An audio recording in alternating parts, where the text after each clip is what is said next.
දැන් මම විවාහය පිළිබඳ ගැටලු විශාල සංඛ්‍යාවක් බලලා තියෙනවා. මොකද මගේ ළඟට එනවා දික්කසාද ඔන්න මෙන්න වෙන්න තියෙන ජෝඩු විශාල සංඛ්‍යාවක් මම දැකලා තියෙනවා.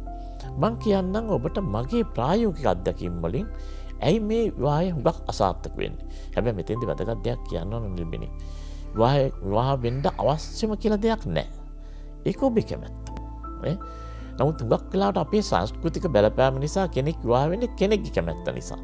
දැන් මේ ළඟට මට තරුණියක් කියනවා ඇයට මානසික අවපීඩනයට ගොදුරු වෙලා ජීවිතේ කලකිරිලා ඇයගේ වයස අවුරුදු 32යි.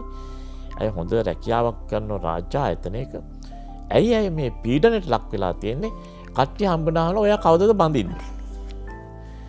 ඇත්තම ඇයි ඉතින් මේක කල්පනා කළා මේක ලොකු පීඩනයක් වෙලා අන්තිමේදී අය මානසික අවපීඩනයට යනවා. මම ඔබට කියන්නම් මේ කතාවෙන් කිසිම වැරදි අවබෝධයක් ගන්න එපා. විවාහය කියන්නේ අවශ්‍ය දෙයක් කියලා. අවශ්‍යම දෙයක් කියලා නෑ. ඔබට අවශ්‍ය නම් විවාහ වෙන්න. විවාහ වෙලත් සතුටින් අය ඉන්නවා. විවාහ වෙන්නේ නැතිවත් සතුටින් ඉන්න අය ඉන්නවා. විවාහ වෙලා අසතුටින් අය ඉන්නවා. විවාහ වෙන්නේ නැතුව අනේ මට විවාහ වෙන්න බැරි වුණා කියලා හිතන කල්පනා කරන අයත් ඉන්නවා. මම දැක්ක මෙන්න මේ ඊටම වැදගත් මනෝවිද්‍යාත්මක කරුණු කීපයක් විවාහය ගැන.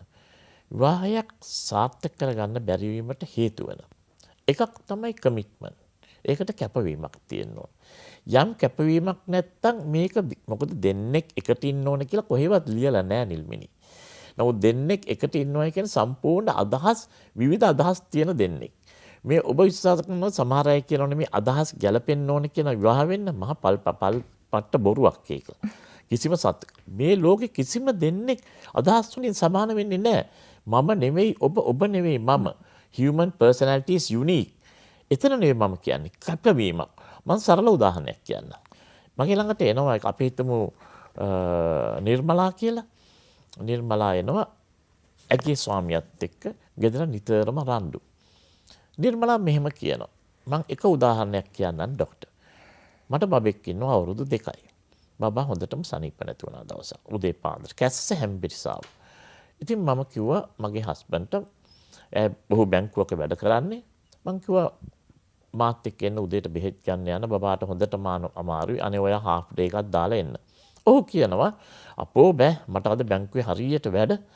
මං ඔයාට ත්‍රිවිල් එක යන්න සල්ලි දෙන්න. ඔයා ගිහලා බෙහෙත් අරගෙන එන්න. නිර්මලා කියනවා කිසිම හැඟීමක් නැහැ.